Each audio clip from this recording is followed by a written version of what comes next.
Good morning, everyone. Welcome to Laura's Stamp Pad. Today I am sharing with you this fabulous card.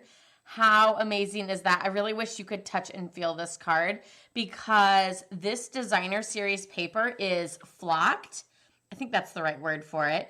And so it's fuzzy. Like, I wish we had touch and feel screen, right? But it's so cool looking. And I want to show you how I got it to look red, or it kind of also looks a little pink. Because this is the sheet that comes. So it's the Snowflake Sparkle Vellum, and 3 of the sheets are like dots and then 2 different patterns of snowflakes in like a shiny foil. And I showed you guys those some samples using those in some past videos. And so now I'm showing you the flocked version. So there's 3 sheets using the flocked, and it's 2 different snowflake patterns and then a polka dot one. So you can see it's just like white on vellum, like white on clear. It's not like super clear, it's like frosted. Vellum kind of has like a slightly see-through look to it. So this is what our original paper looks like. Again, let me bring back in our card. And this is what we're going to create. So I'm going to bring in our piece of flockedness paper. You can kind of see it. You'll start to see it a lot more when I use our blending brush. So I just have our blending brush and I'm using real red ink. And as always with the blending brush, we always want to start off of our project and then move on to our project. And I always kind of like to work in a circular motion. So I'm actually going to save this scrap paper a little bit since it's so nice and pretty and clean, and bring in just a little bit of paper that's already been used for this. So I'm just gonna like lightly rub the real red ink pad, and then I'm going to start here and then slide over onto our project. See how those snowflakes are coming to life? And the other thing that I want to tell you is, I'm just going to move this all the way in.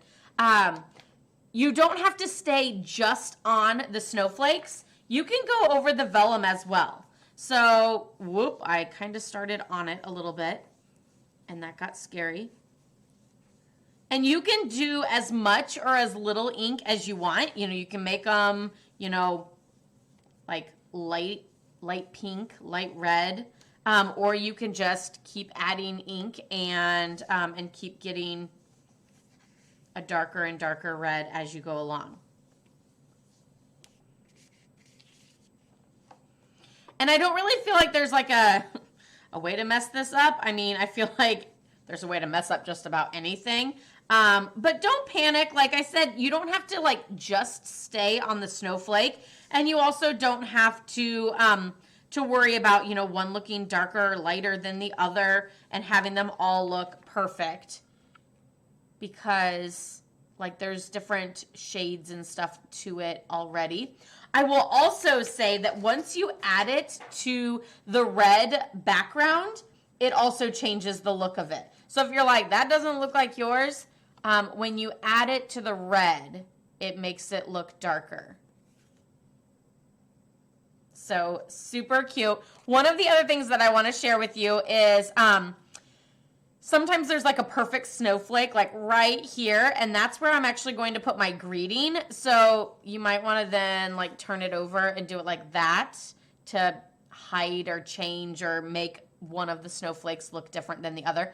I will actually say I just noticed that these are the 2 different prints. You'll see that the snowflakes in these are different. This one has like very the same size of snowflakes and nothing in between, whereas this one has various sizes of snowflakes, big and little, and there's these little dots in between. So these are the 2 prints of the snowflakes. Both of them look fabulous, so that's okay there. Don't worry, you can then get more cards out of the same paper pack by doing this same card idea. Now when it comes to adhering vellum, I will say it's a little touchy. You can't just add some adhesive on the back and slap it down. Because if you have adhesive where there's no snowflake, you'll be able to see that through the through the vellum. So what I used was glue dots. So I'm just gonna add a glue dot on the back of the snowflakes that are big enough to hide a glue dot. And you don't have to worry that, like, you know, I didn't add enough glue dots, it's gonna be floppy on my card or something like that. It's okay if you don't have glue evenly spaced all around. You can also, if you're a big fan of liquid glue, you could use liquid glue. And of course, liquid glue is a little smaller, so you can get into certain spaces a little bit easier. Maybe one more, like right here. And maybe one here. Okay. So you can see I just added those all around. And you might be wondering where I got those glue dots. Those glue dots came from a kit. I typically don't care for glue dots because I'd rather use my regular two-sided tape. I find these to be like tedious because then you have to peel off the backs and stuff. So I get those in kits all the time, and then I never use them unless I have to for something like this. But of course, if you don't get kits or don't have them but need glue dots, you can always get Stampin' Up's mini glue dots. They come on a roll instead of a sheet, but they're the exact same thing where it's like a little glue dot that you can stick right onto your project. So there's glue dots. And I think I have all of the backs off. And then this is just going to layer onto real red with a very small border, just 1/8 of an inch. And like, it's not, like, you know, it's not sealed exactly on every corner, but like, it's kind of hard to have to like pick up the corners. So it's not like your card's going to be like floppy and like hanging out. Like, those pieces are not like flopping apart from each other. The vellum is fairly stiff, and with the rest of it being pressed down, it'll be on there just fine.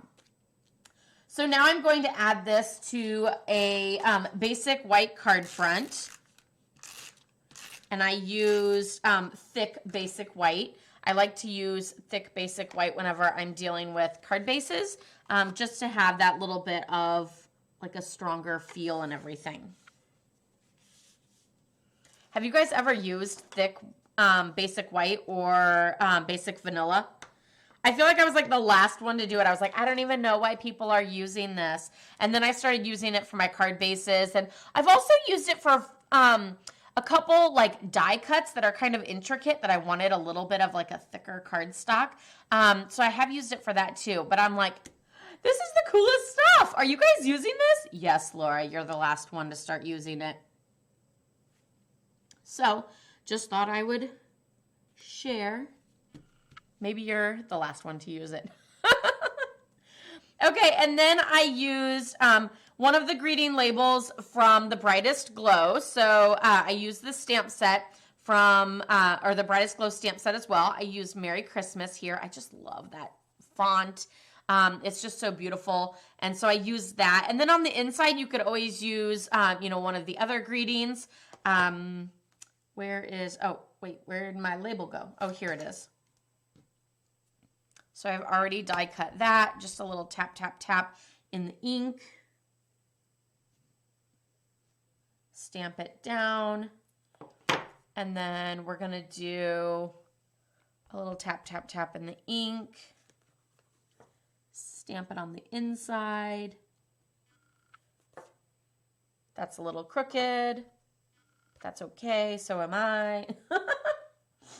I always like look at cards like, ah, and so I feel like if everybody does that, then we're fine. Because it's either I'm super crooked because I'm tilting my head in the wrong direction of the crookedness that I stamped, or it doesn't look crooked at all. So, plus I tend to sign my cards. Let me know how you guys sign your cards. I tend to sign my cards at an angle and like so I put hugs and then I put Brad and Laura, Claire and Alex, and then a heart.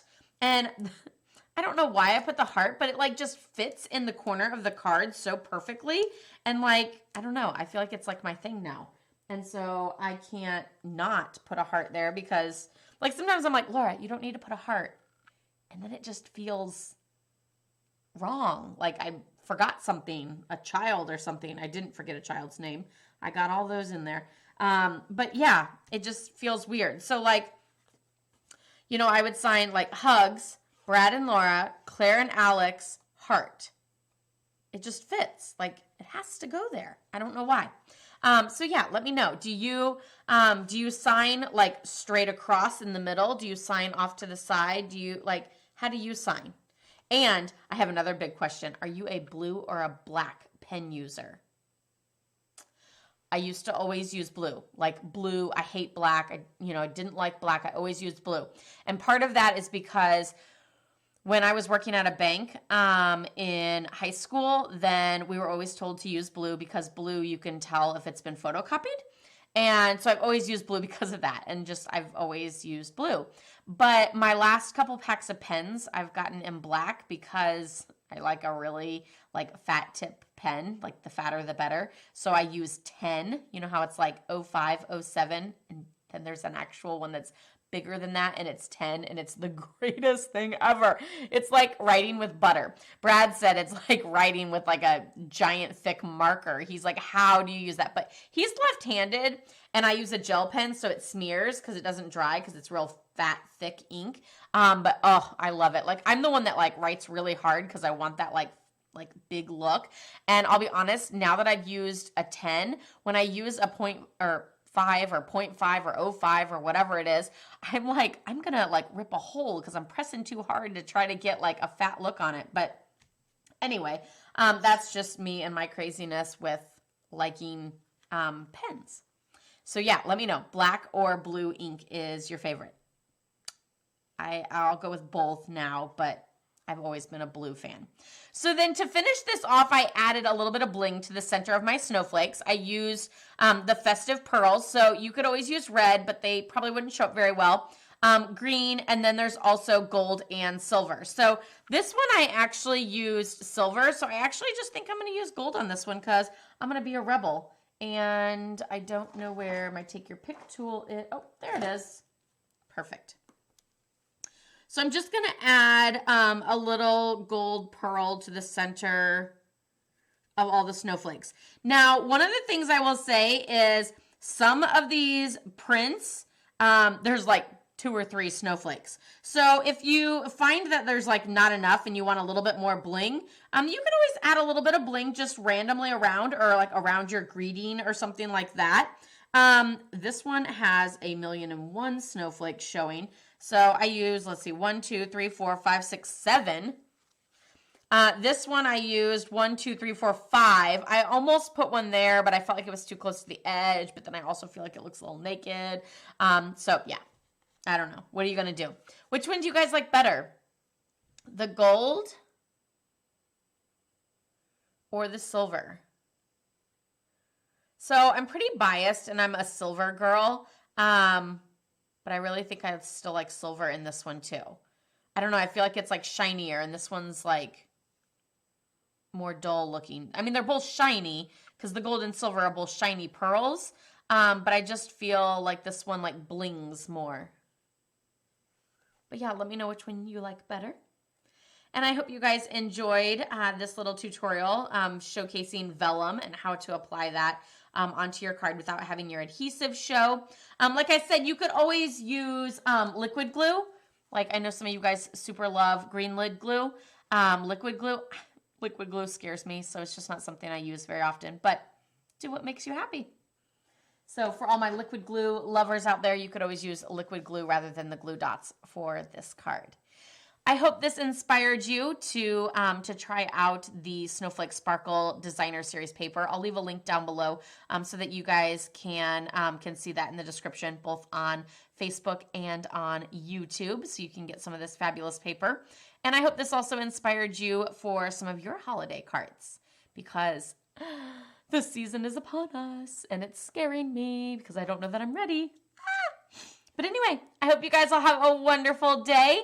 Love, hugs, and prayers to all of you guys. Stay safe, stay healthy, and I'll see you next time. Happy stamping! Bye!